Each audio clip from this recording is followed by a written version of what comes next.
Hi guys, this is Jacob Huller. I'm the director, creator, story type thingy guy, producer, and all around good guy for Channel 2 Stormwatch. Oh, and I'm here in silhouette. And there's my name. If you're wondering where I got that news theme, it's built into PowerPoint, and like it's copyright free. And I get that, and I came up with that idea myself of him looking I'm in the mirror of the anchorman looking in the mirror, and I got the idea of well, the reason I had him take off his coat is because it was just too hard to draw every single time to draw the tie, the unraveled tie. And again, here's a callback to the joke, to that joke. And I wanted to explain like what's going on throughout the film and the easiest way to do that in a disaster movie or like little short film is to put a weather report like of what's gonna happen. And I got the idea because like I always imagine like if I'm in a news report like what it would be like, and I've always pictured the disaster movie thing.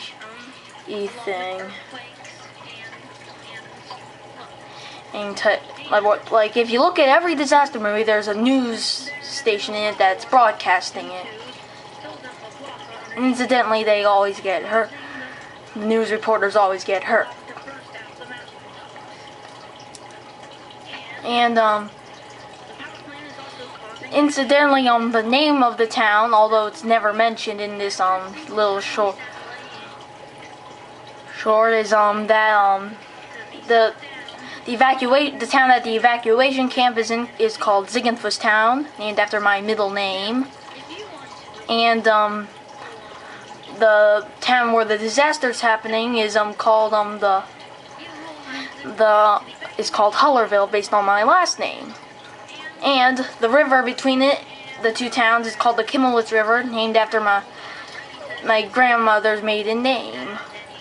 And the county that it's mentioned that there's a county in the town somewhere in here that has the two towns in it, which is odd since there's only not many counties that only have two towns. But the county is named Momosia County based on my Nana's maiden name. The reason the camera's so jittery is because like I was filming this on the computer screen, since well this was very like cheap. Like all the drawings were done by myself, and all the voices were done by me too.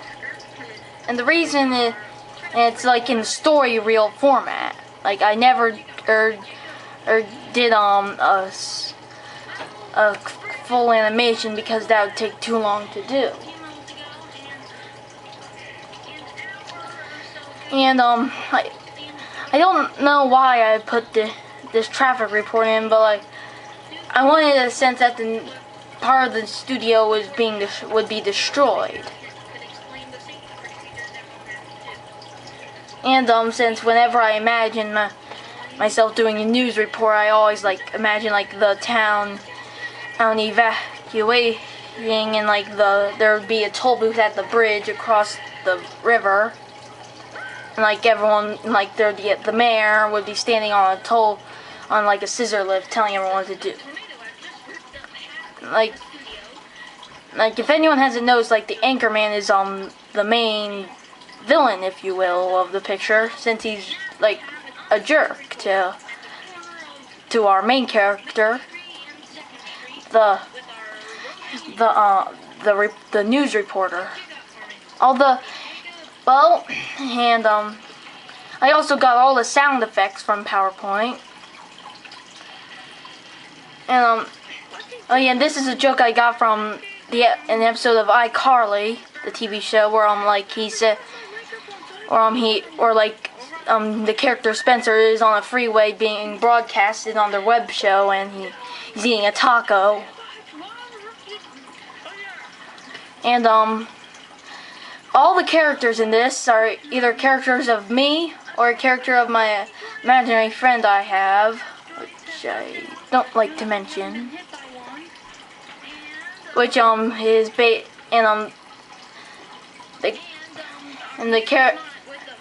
mainly they're all characters of me, I guess, just with different facial features. Like the way you can tell them apart is the traffic reporter has the ends of his sleeves on his shirt are ripped up. The anchorman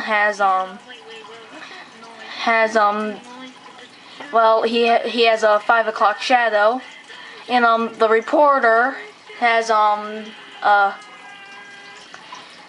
has headphones on. The camera guy has curly hair and has his hat backwards.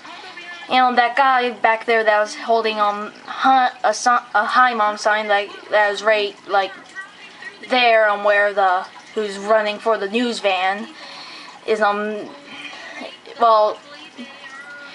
it's me with curly hair, and is me with with tattered clothes and stuff, since not many people realize this, but he got ran over by the news van. That explains the tire track on him.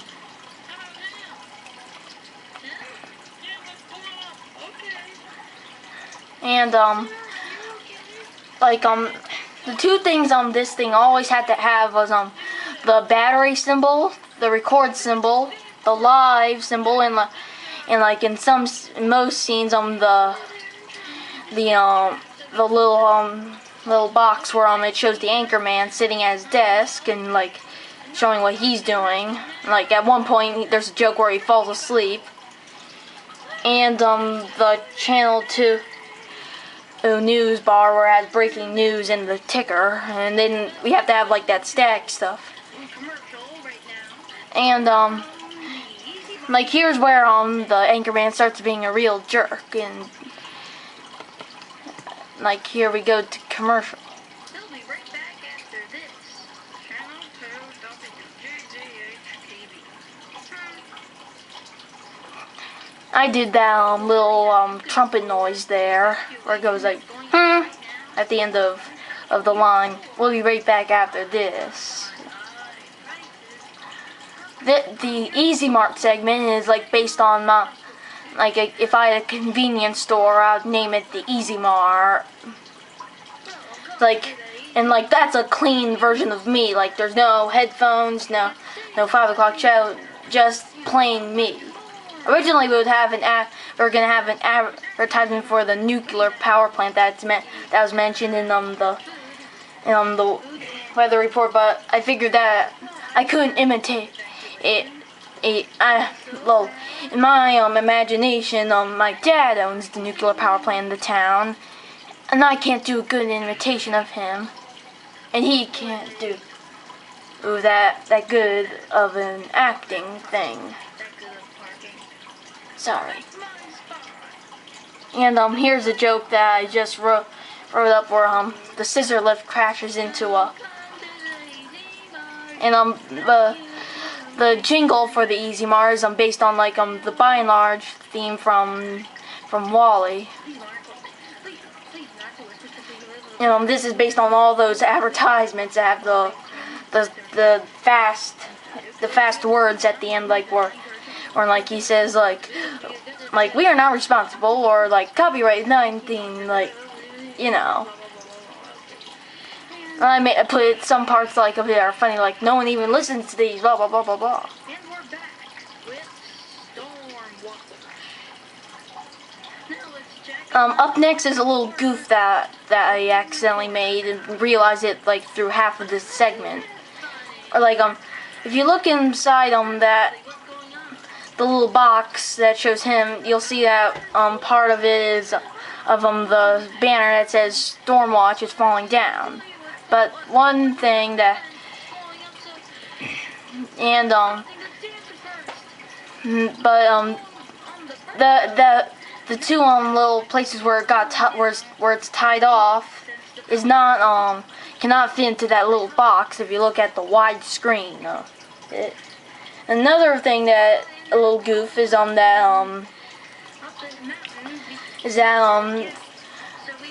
the throughout the interior of the news van changes. Like that sign there wasn't there, and but there's always a big board of TVs with a little keyboard there.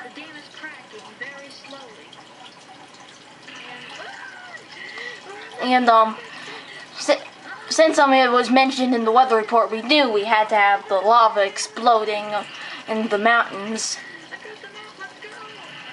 And here is one of my favorite segments of it, aside from the closing segment.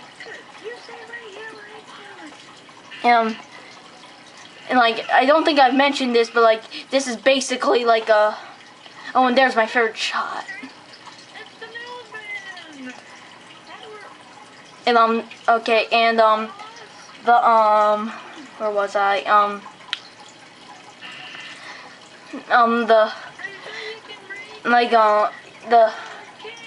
I forgot what I was gonna say. I hate when that happens. Here, I realized that, I couldn't, oh, and there's a goof, where, throughout it, the door keeps falling off or is gone, but then it reappears years later. And, throughout the film, what I want to have is, that the satellite, on top of the news van keeps breaking and gets more deteriorated, and at the end there's a little joke where I don't want to spoil it, but I'll tell you about it at the end. I'll just tell you that it involves the satellite. Well, that here's we wanted to check in on how our villain, if you will, he survived, but we want to say, but we do want to give him his comeuppance at the end. And, oh yeah, and earlier, we knew that the city dam had to break. Me, watched so many commentaries and oh yeah, and my silhouette is right here is based on Mystery Science Theater. Oh yeah, and since I always had this idea of the camera guy, after the dam and burst, he would get flooded all across town and then ended up in the evacuation camp across the river. It's if you think about the news van, could have just stayed right there and gotten flooded over there. And where did that Band-Aid come from? Here's where the camera guy kind of went crazy. And here's the angry mob concept I thought up. You'll notice in some parts that it sounds like I'm whispering. That's because whenever I reenact the segments, I'm always whispering because I don't want people to hear me.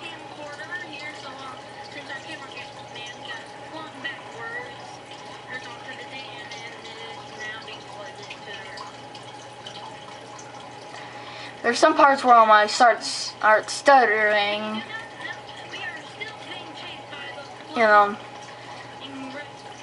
here's where I was thinking of a quick way to tie up, and I just thought, why can't they just jump the hills? If you look at jump the mountain. If you look at the map back in the Weatherman scene, you'll see them there's there are two mountains on each side of the river that are almost identical to each other. So I thought they could jump that. And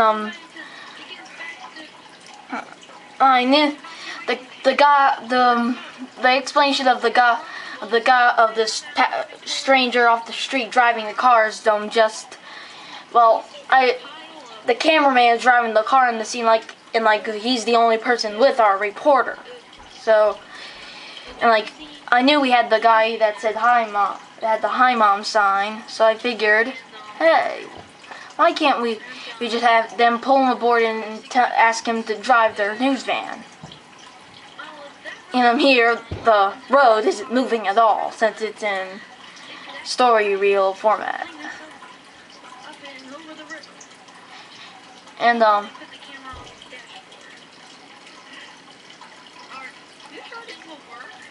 it was really hard to get it so it would look like he's holding the reporter's holding the camera, because they're like basically stick figures. So you know, the reason those waves on the river are so big is because the reason the waves on the river are so big is like we're setting up that those are like tidal waves.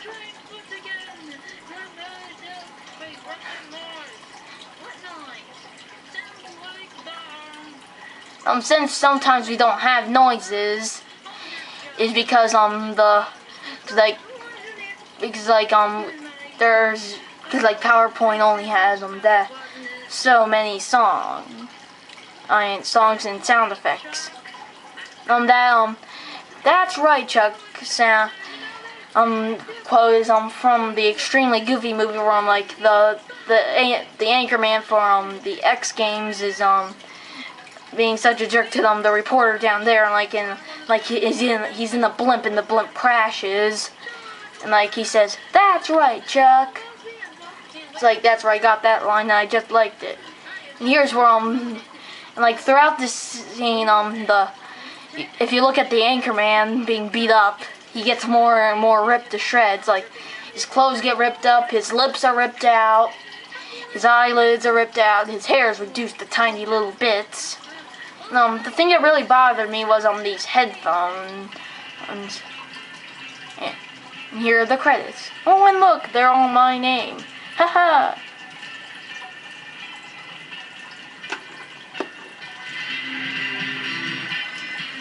Oh, and the scene coming up is based on the Looney Tunes Porky Pig line. That's all, folks. Okay. Good night, folks.